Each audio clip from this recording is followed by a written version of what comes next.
Hi friends అందరికీ. నేను హేమలత అక్క అయితే లైవ్లో ఏడ్చింది.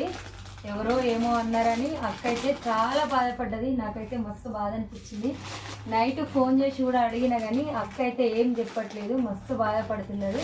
నేను ఎవరిని దగ్గర తీసినా అది నాకే బాధ పెడుతున్నారు, నన్నే బాధ పెడుతున్నారని మస్తు బాధపడుతుంది అక్క అయితే. అక్క ఏమైంది, ఎందుకు అంతగానో బాధపడుతున్నావు? ఆడపిల్లలకి ఆదర్శం అక్క. అక్కను చూసే నేను ధైర్యం తెచ్చుకొని ఈ మాట మాట్లాడుతున్నా అంటే అక్కను చూసే ఈ మాట మాట్లాడుతున్నా. నాకు ఫస్ట్ రోజు మాట్లాడడం కూడా రాదనమాట.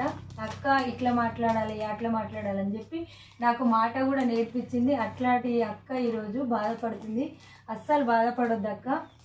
బాధపడుతుంది అంటే నన్ను సపోర్ట్ చెయ్యు అని నా దగ్గరికి వచ్చి నన్నే బ్లేమ్ చేస్తారు కదరా.